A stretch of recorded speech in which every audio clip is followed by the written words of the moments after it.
Right, Jamie, we're going to talk about the Open and different ways to run the Open and what we've found works best. We obviously asked feedback from the other gyms to find out what they've done in the past and their thoughts as well. So this is really just a bit of a brainstorm and a dump on everyone to just give them a few ideas as to how they can run the Open. Take it away. Oh, it's me. So yeah, firstly, thank you to the guys that did send us kind of what you've been doing, what you've tried before. It was kind of, we were trying to work out the quote. Well, I said it wrong, but it was like 6 of one, half a dozen of the other. So we kind of had half the guys on the Friday night lights and then half the guys who were running heats kind of through Saturday, Sundays, and then redos on the Monday. So to kind of, for the gyms that have never run the Open, the two main options that we found work are to run it as a Friday night extravaganza.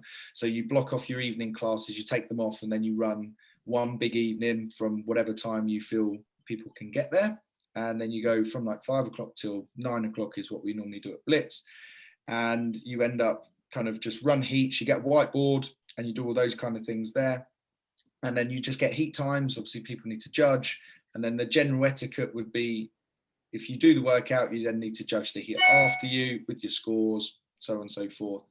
Now that's the general running of it. It works the same principle on the Saturday. You just block it out as one big space rather than running it as specific hours. Now we've tried it before, so I'll give you the other option, is that you run them as classes. So 5 till 6 o'clock, 6 till 7, 7 till 8, people book in for a specific class. Pitfalls of that is timekeeping. Sometimes these open workouts take a bit more. There's more questions, more anxiety. You need 2 groups to roll through within the hour. So if it's a 20-minute workout and you've got judges, just ends up confining you a little bit more. So having a looser time frame for the evening tends to work a little bit easier. So those are the 2 evenings and kind of morning things. I think Jack's going to add something in there. Quick question. How do you get people to book like the slot if they do go for that method? What have you done previously? So we create, we add it as an extra session. So it's a freebie for everybody. Reason being is if people are on the fence about doing it and they're a bit like, oh, I don't want to do it. If it's something for free, they're more likely to do it because they're probably those people that are on 2 to 3 times a week that are like, I don't want to waste a session for 7 minutes of burpees. If they know they're going to get it free, they're like, why not? I can still do my classes in the week. So that's one of the lures that we kind of do it. And then, yeah, we just create a free event and then it's just a bookable thing. So do you organize that? So say obviously in the past, the open workout's been dropped like on a Friday morning, which is reverse ideal for us. But then do you create slots off that, or have you already created that like a couple of days before, or do you do it through Team Up or what? Yeah, what is it? Yeah, so we create one big booking. So if you're using Team Up or if you're using Wadboard or Boxmate, however your booking system is, and we create one big long event, and then we do a massive cap of like 100 people. So then it will never oversubscribe. Yeah. And then once we know what the workout is and the time domain, we'll then create how long each heat is going to last. So let's use, for argument's sake, it's a 10-minute workout. We're probably going to look to run a heat every 15 to 20 minutes because then it gives time for the person to finish, tidy up, square away. The next group rolls in, judge, so on and so forth. So then we just run like every 20 minutes a heat, and then we run that from like 5 o'clock up to 9 o'clock. Now, a mini pitfall is that everyone turns up at 6 o'clock. No one turns up just before 5. No one wants to go in the first heat. But we found that it's just a nice, looser way of doing it. Then you get your friends come in, they're like, oh, we all want to go in the same heat. So I've written all these names on. Few people, like you very rarely get like 1 or 2 people that have to do it at 7. They turn up at 7 the first time they ever do it, and then they miss out on that slot. But then the next week, they're more clued up. So you will get that in week 1 if you've never done it before. But I feel that it's a more natural environment. It doesn't want to be too forced. We don't want to go, you have to do it at this time. Because I've dropped out of a heat before because a member was come in and I was like, look, I'll just go in the next heat. You go in this one. So just be as loose as you can within that structure. Good, that sounds good. This year, the open workout is released on the Thursday evening, if I'm not mistaken. So that gives us a little bit more time to prep people for, you know, what's in the class, how to kind of maybe warm them up if we put that in.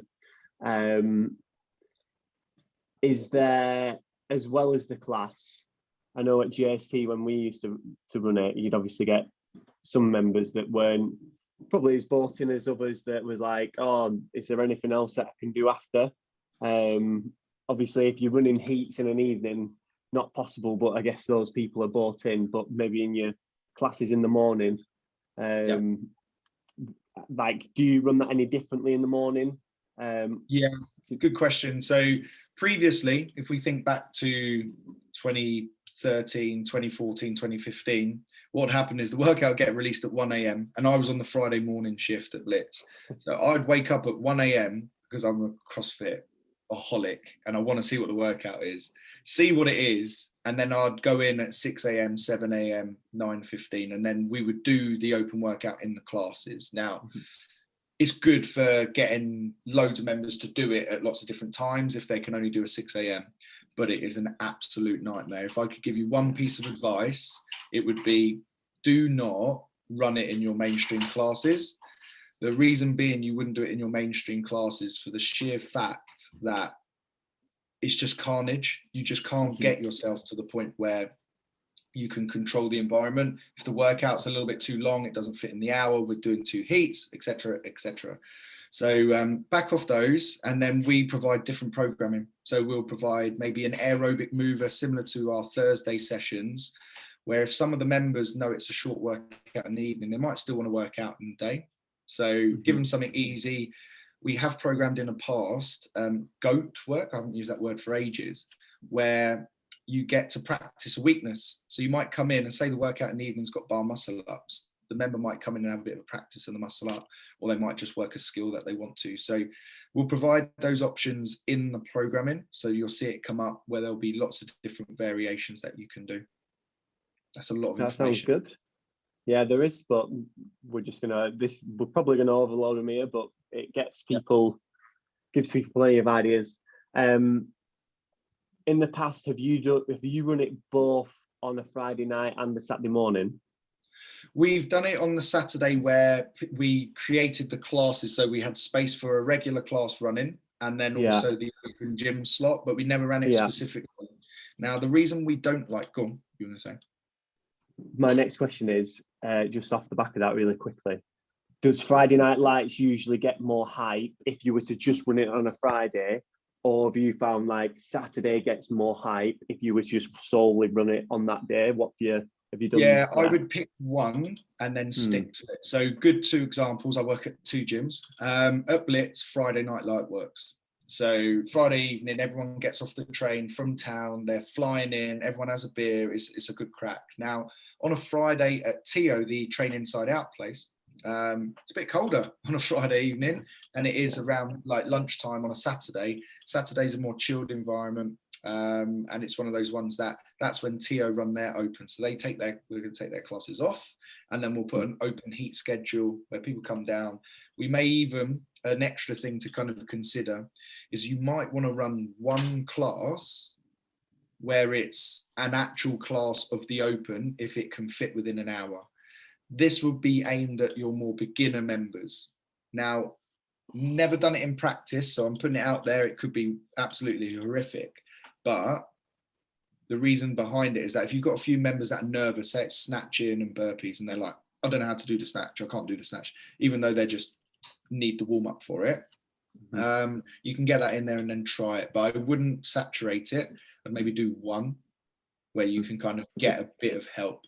When we do the big evening, we write a warm up on the board. People can follow it. All of the coaches are down anyway, and we normally have a designated coach on the warm up area. We normally have someone controlling the music and the clock. And then we normally have someone kind of just overseeing the floor, making Yeah. sure movement standard. So if you've got like your, I was going to use the wrong word there. If you've got that one coach who's like diligent on making sure everyone's doing it correctly, this is the perfect opportunity to give them that role.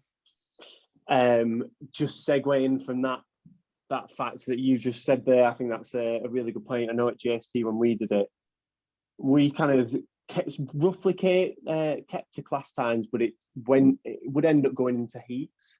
But there'd just be usually like one coach really on a Friday that would be doing the evening classes, but then maybe another coach would jump in and help. But I think your way of saying to all the coaches, it's like, right, Friday night lights, you're going to be doing warm-ups, you're going to be doing, overlooking people doing the workouts, being like the head judge or whatever. I think that's a much better way, and people know the roles and what they should be doing. Three things to consider. Sorry to interrupt. Three things to consider from a box owner's point of view. Three things. Three ways of getting coaches to do it is you're either going to ask them to do it for free. Mm-hmm. You're going to get them some stuff, as in like CrossFit gear, a beer, something like that, or you pay them and then you work out a way of paying them so it's not like a class rate. Because the reason I'm saying that is set the expectation. What I mean by that is I love CrossFit through and through. So if you've got a coach like that, they'll do it for free. You don't need to ask them. But then you might have guys that are kind of split between lots of different areas. They might have family lives. You might need to incentivize those guys. So I'm talking to you guys as box owners now. Just make sure that you've got enough hands on deck, because it's helpful. If you're trying to be all man to everything, it becomes then stressful, and then you don't enjoy it yourself. You want to, as a box owner, be able to do the open workout in the evening with your members, so you're having a laugh. Unless you're filming it to go to a quarterfinal, get it done earlier in the day, and then you're good to go. Yeah. On that point of giving people kind of set tasks to do, you came up with a good point earlier when you said give the role to one coach to start banging the open drum. So do you want to just go into a bit more detail about that? Yeah, so at Blitz, our most successful sign-up year was in lockdown. Maybe our members just had nothing else to do. But what we had was we entrusted one of our coaches, Anna, with the social media and the sign-ups, and she well and truly banged the drum. So she was talking to the members. She was like the liaison. If people had questions, they'd go to the other coaches, then it'd get directed in if it needed to. But she ultimately, for like the month before the open, was constantly on her phone helping. Now, she did an unbelievable job. We got in like that top 1% or whatever it was for sign-ups, but it just made, there was a central point. Whereas if like you get a coach signing up for the open, then it's like, oh, okay, am I going to do it? Am I not going to do it? It just becomes a bit frilly. So you have that as the main point of contact for sign-ups. And then you have other people creating the themes, which we'll talk about in a bit. And then you can have like your head honcho on the evening, who's possibly not an Anna style person, who's more of like there for the show, to kind of get it rolling. But we'll talk about sign-ups. Shall I talk about sign-ups now and how we were successful? Last year, we tried signing up. Well, Jack signed up for the open now, so we're going to take him all the way to the games. Because he's in it to win it. Last year you were able to buy your own entry, and then you were able to gift an entry to someone to sign up. Now we might send an email to see whether that process still works. But we did the pass it on challenge. So the owner Tim bought all of the coaches an entry, so me included, and then we all bought an entry for someone else, which was a member, and then that member bought an entry for someone else, and then it just continued to snowball. And I want to say we got ourselves around about 5 or 6 deep in this, which got our sign-ups. I'm rubbish at the numbers, I can't remember. I want to say we were 100 plus. I want to say we were 100 plus members signed up to the open in lockdown. It was an amazing environment. Like obviously everyone was doing it on Zooms and things like that. People were judging each other outdoors and wall walks up brick walls and stuff. But yeah, that was our main way of getting traction, was having one person in charge and then the pass it on challenge. when you did this and you said like you passed it on to like someone else as an example, how did you kind of figure out that system? So was it a case where you tell Anna, right, I'm going to pass it on to Duda, and there's a spreadsheet, and she kind of says, right, you're it, you've got to sign up now, sort of thing? Is that? Yeah, so we kept it quite loose. Probably Mhm. the spreadsheet sounds like a good idea, which I'll probably nick if we're going to do it again. If Anna's listening to this, like, which she will be, like, just bung this in a spreadsheet and life will be good and Tim will be happy.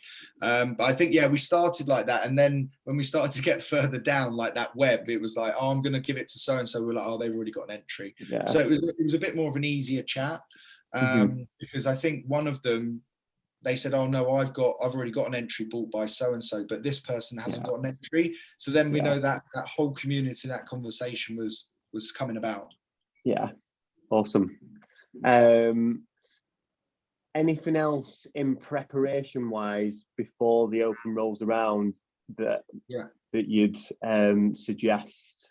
Obviously we've said give people roles, that way of potentially getting more people to sign up. Go on, anything else?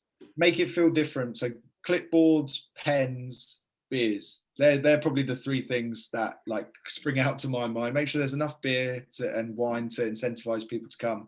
But a clipboard and a pen, and obviously the paper to print off the scoreboards and actually print them off. What I mean by that is, if it's Fran and you only have to write a time down, still print off the score sheet, because you get to tear the slip. The gym keeps it, because again you have to verify those scores. So if someone's writing that they snatched 200 kilos in the build up to a heavy, and you're like, did they do that? We need to check the scores. If they're doing that, it's Lasha Taladeski and he's doing the open for some silly reason. But yeah, that's what I would do. Yeah, just get some nice admin. It makes it feel different, and that's ultimately what the open evening, the Friday night or the Saturday nights need. Remembering and kind of going slightly off topic on that is redos is the big thing. So redos tend to occur, and they will do, and you fight fires on it. But I've always been initially a big fighter of fires. Like, don't be silly, you don't need to redo it, you're not going to the games. I'm more of now, I'll ask the question, why do you think you need to redo it? And I asked this last year, and a few people were like, because I know I can get a better score for me. Cool, go and do it. If they're like, I need to move up 5 places on the leaderboard, and they're 15,000th, they're only going to move above me. Like, they're not going above Reggie Fassa or anyone any good. So if you're trying to beat someone else, I wouldn't try to do it. I would redo it if you know you made a mistake. Like, if you can get one muscle up and then you learn how to do it, and then all of a sudden on the Monday you do it, go for it. If it's more of I've got something to prove, great. If it's I'm trying to prove it to someone else, internalize those goals. That's a whole different video about goal setting. Let's not do that today. On that note, redos, we got one box asked us, do we program redos? Will we program redos on Monday? No, we won't. If people do want to redo it, they should redo it in open gym or in their own time, or like, get the mate. Well, I was about to say get the mate and do it. Just outside the class or whatever. At the same time, if people do redo, a good idea to keep one eye on them as well, because I know those people as well tend to magically do a lot better than what they did first time round, and then next thing you know, everyone else in the gym is like, how did so and so get this? And can be a bit cheap. Mate, your words are mine. Yes, they do. And I'm looking straight down the camera. Don't cheat. We always see it.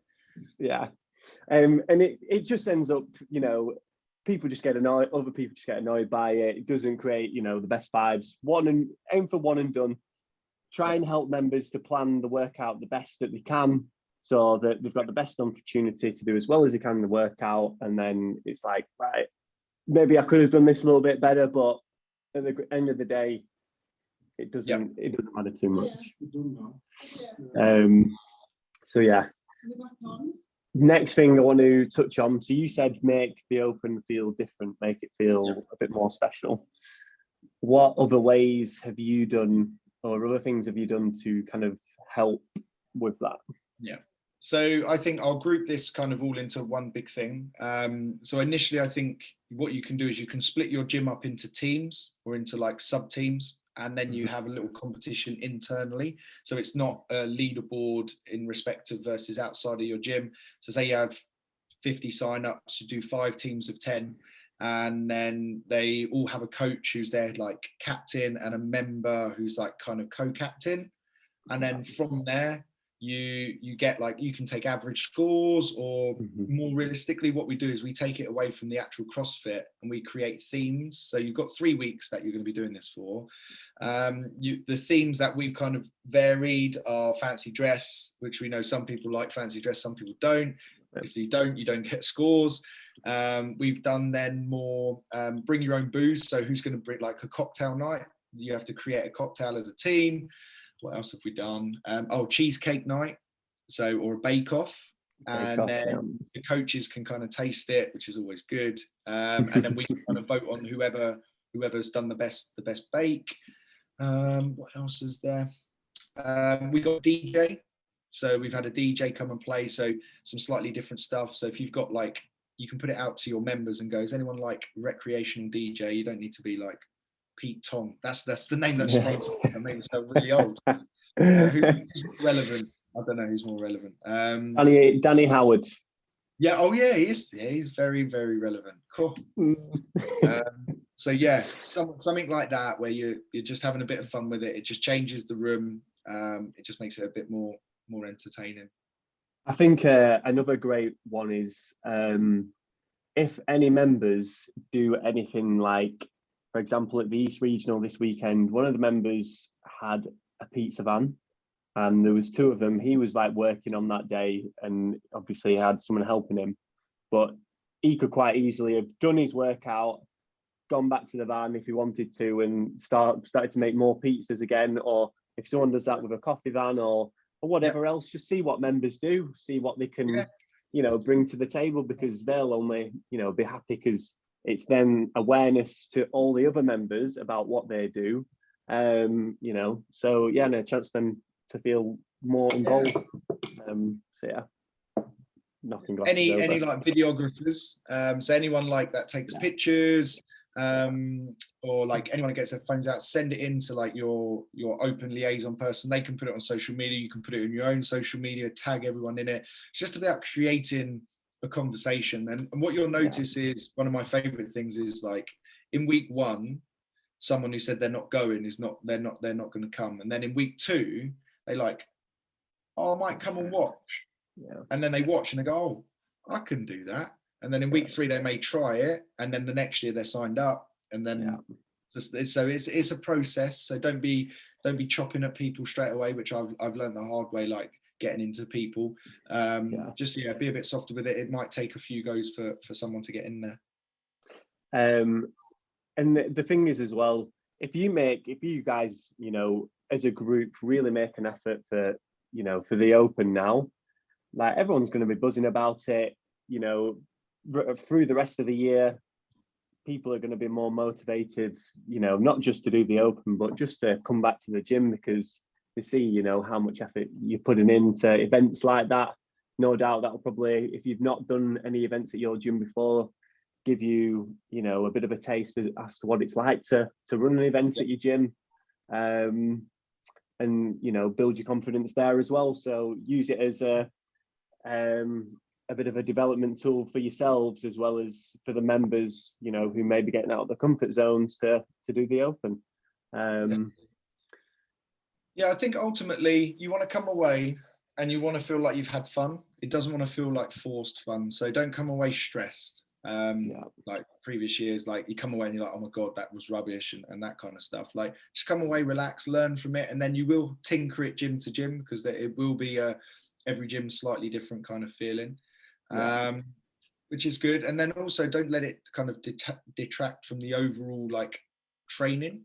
So if you're like those redoers again, if you're doing it on the Friday, you're trying it again Saturday, and then on the Monday, don't let your fitness kind of decline over that 3-week period, because otherwise then people start to kind of get worse. They start to go backwards, and they're like, this thing doesn't work.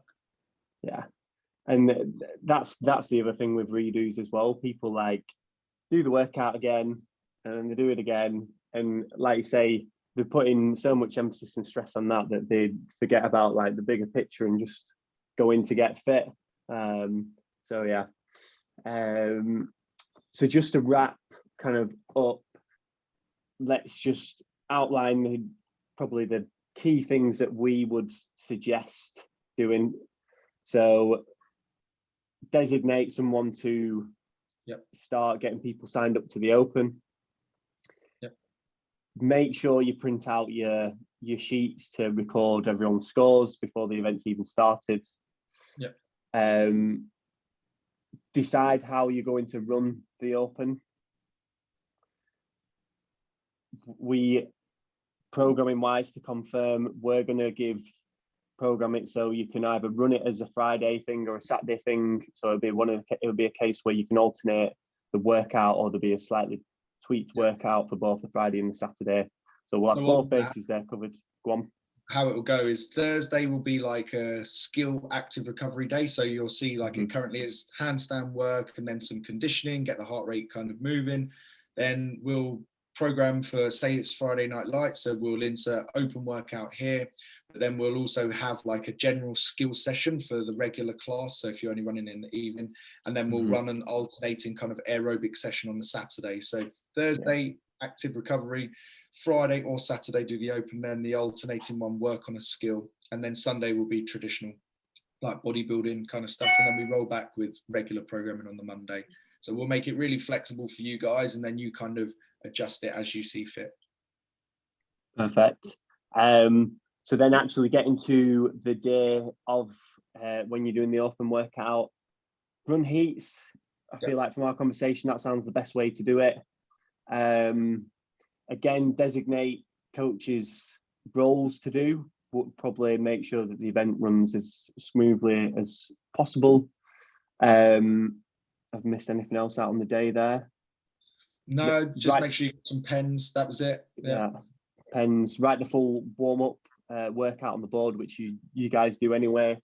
Yeah, and then a bit of time after the either Friday Night Lights is finished or Saturday AM is finished to socialize, I think, as well. Yeah, spend definitely quality time speaking to members. Yeah, you get that revolving door class to class. Sometimes it's good to just catch up, and the nice thing about bottlenecking it into like one big group is the 6 a.m.ers then get to meet the 6 p.m.ers and stuff like that. So then the vibe is different. You get to see people that you're like, oh, that's the guy that's like beats me at 5 o'clock by 1 rep, and I come in at 6 a.m. Like you get to see those people in person. So yeah, overall it's just a good old jolly bit of fun.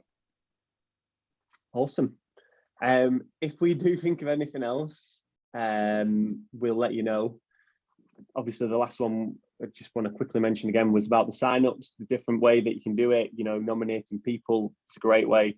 But yeah, we'll kind of leave that up to you guys how you want to roll from there. But yeah, if we think of anything else, we'll let you know. But I feel like we've covered most bits there.